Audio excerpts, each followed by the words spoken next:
Turning infinity.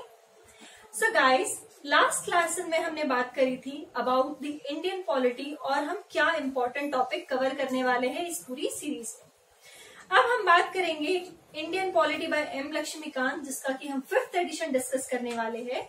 उसके first chapter we have is the historical background.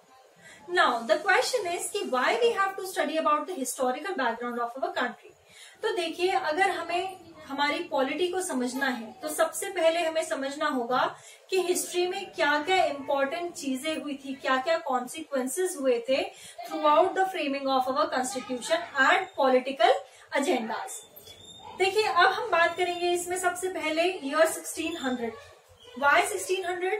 Because ये ही वो year था जब ब्रिटिशर्स आए थे इंडिया एज अ ट्रेडर्स जब आते हैं तो इन्होंने एक मोनोपोली क्रिएट कर दी थी। मोनोपोली कैसे?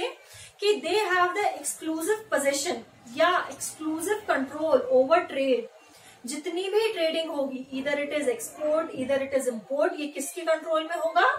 ब्रिटिशर्स के कंट्रोल में।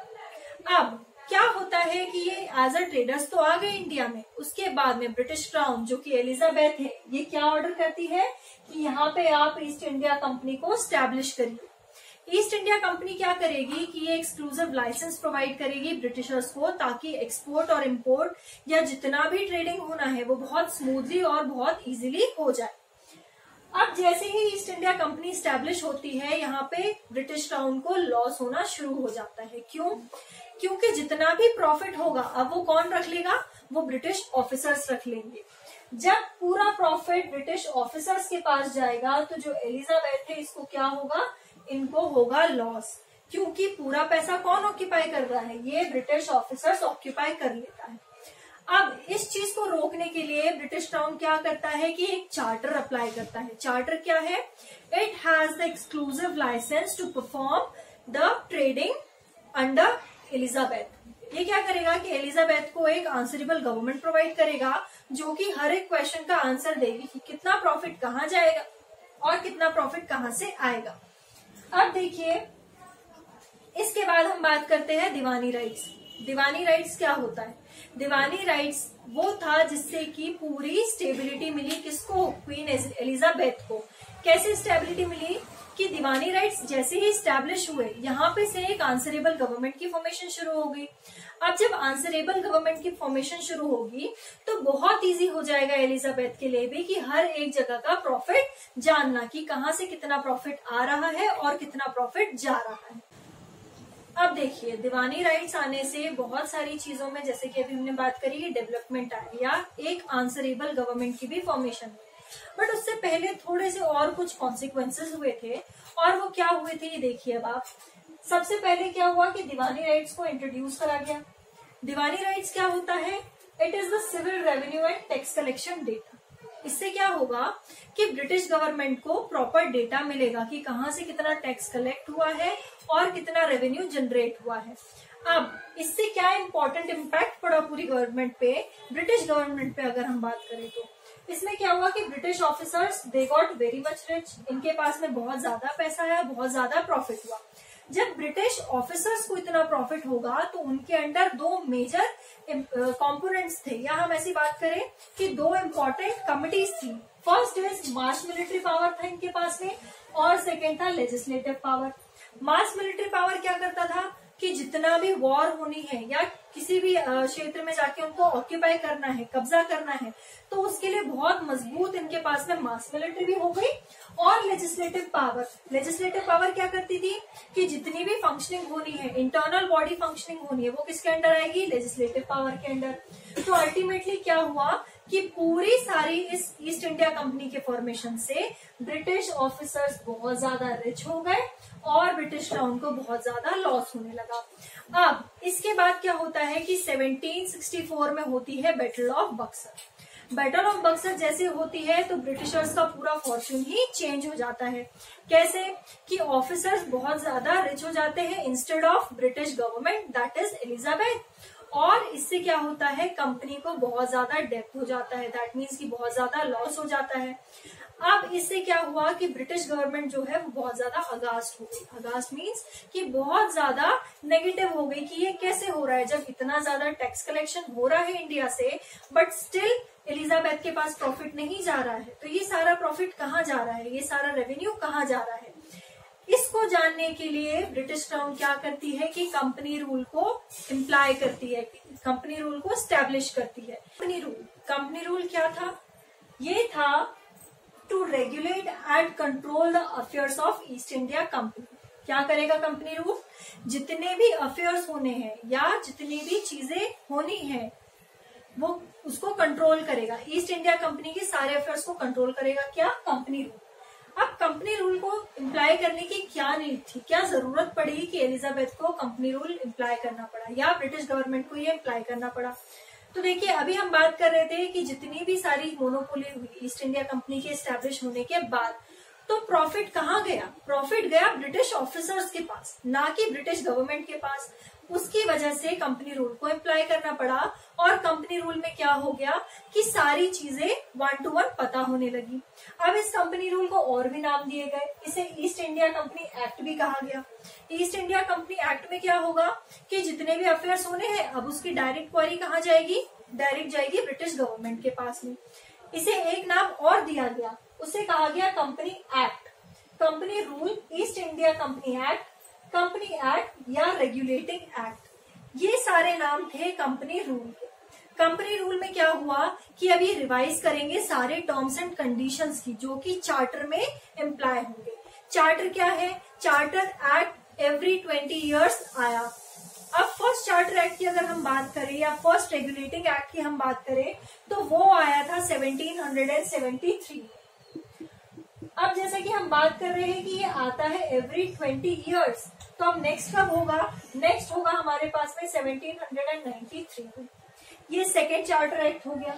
अब अगर हम थर्ड चार्टर एक्ट की बात करें तो वो आएगा 1813 में, उसके बाद में 20 years के बाद आएगा 1835 में, और जो हमारा लास्ट चार्टर एक्ट था वो आया था 1853 में। अब देखिए फ्रेंड्स, ये जो 5 मेन चार्टर एक्ट आए थे इसमें से भी 3 ज्यादा इंपॉर्टेंट एक्ट्स हैं। First act, then second, then last second and last. ये 4 इंपॉर्टेंट चार्टर एक्ट थे और इन चार्टर एक्ट्स में भी बहुत से इंपॉर्टेंट डिसीजंस लिए गए थे।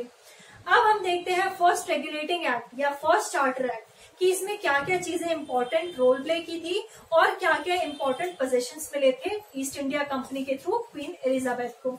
अब देखिए क्या हुआ कि रेगुलेटिंग एक्ट फर्स्ट आया। फर्स्ट कब था, अभी हमने बात करी, वो था 1773। इसे और क्या नाम दिया गया दोस्तों, तो इसे चार्टर एक्ट भी कहा जाता है। चार्टर एक्ट कब आता है, इट कम्स एवरी 20 years। तो क्या हुआ कि अब फर्स्ट चार्टर एक्ट आया 1773 में और इसे ये भी कहा गया कि ये फर्स्ट स्टेप है जो कि रेगुलेट करेगा ईस्ट इंडिया कंपनी को। ईस्ट इंडिया कंपनी को रेगुलेट करने से इनका मतलब था कि अब ये क्या करेंगे, एक कोर्ट ऑफ डायरेक्टर की फॉर्मेशन करेंगे।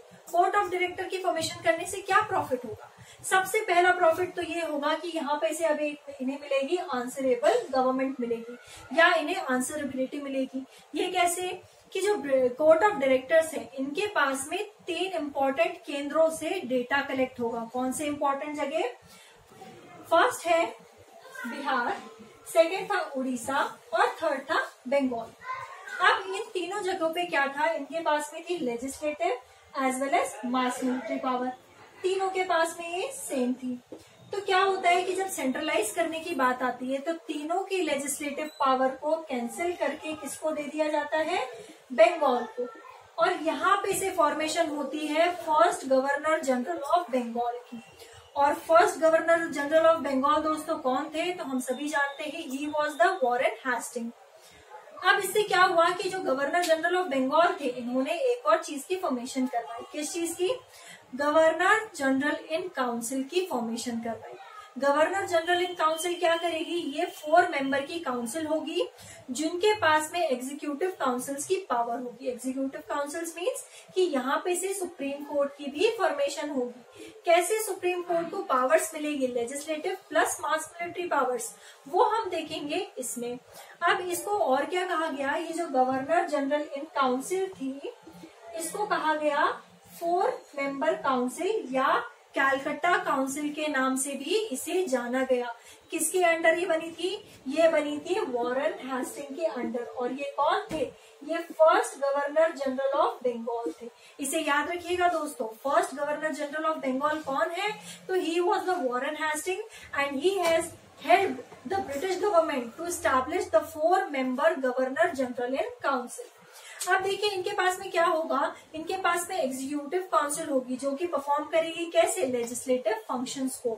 लेजिस्लेटिव फंक्शंस क्या होते हैं कि दे हैज टू सीक पूरे इंटरनल अफेयर्स जो कि होने वाले हैं ईस्ट इंडिया कंपनी के अंडर। ईस्ट इंडिया कंपनी क्या कर रहा है, पूरे ट्रेडिंग, पूरे एक्सपोर्ट इंपोर्ट और जितने भी डिसीजंस लेने हैं वो कौन ले रहा है, वो ईस्ट इंडिया कंपनी ले रही है।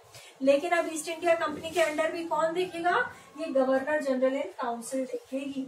किसके अंडर है ये, गवर्नर जनरल ऑफ बंगाल के अंडर। अब देखिए दोस्तों, बहुत ही इम्पोर्टेंट हम कह सकते हैं कि मोड़ आएगा ब्रिटिश गवर्नमेंट में। कैसे कि देखिए अभी क्या फॉर्मेशन हो गई है, गवर्नर जनरल ऑफ बंगाल की फॉर्मेशन हो गई, फिर गवर्नर जनरल इन काउंसिल की फॉर्मेशन हो गई जिसमें कि 4 मेंबर काउंसिल थे जिसे कि कैलकट्टा काउंसिल भी कहा गया। अब इसी से क्या होता है कि सुप्रीम कोर्ट की स्टैब्लिशमेंट भी हो जाती है। किसके थ्रू, वॉरेन हेस्टिंग के थ्रू।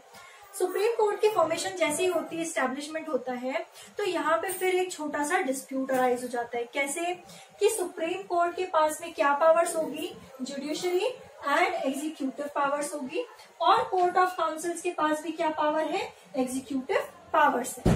अब देखिए क्या हुआ कि जब एग्जीक्यूटिव और जुडिशरी पावर्स सुप्रीम कोर्ट के पास थी तो यहाँ पे से एक नया अमेंडमेंट हुआ, या हम कह सकते हैं कि एक नई चीज हुई। क्या हुई, यहाँ पे से हुआ separation of powers. Separation of powers कौन सा होता है, अगर आप याद करें थोड़ा सा तो हमारा आर्टिकल 50 भी क्या कहता है, it is the separation of judiciary from executive powers.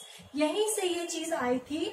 और उसके बाद में क्या हुआ, सुप्रीम कोर्ट की जो जुडिशरी और एग्जीक्यूटिव पावर है उसको कैंसिल कर दिया गया और ये पावर्स किसको दी गई, ये पावर्स दी गई कंपनी ऑफिसर्स को। कंपनी ऑफिसर्स क्या करेंगे, अब जितने भी डिसीजंस लेने हैं वो कौन लेगा, कंपनी ऑफिसर्स लेंगे। और इसके बाद में एक इम्पोर्टेंट एक्ट आएगा, कौन सा, पिट्स इंडिया एक्ट ऑफ 1784। वो बताएगा कि कैसे ब्रिटिश पोजीशन ने ईस्ट इंडिया कंपनी को एज अ टेरिटरी स्टैब्लिश किया। If you like my video, then please subscribe it for more interesting videos.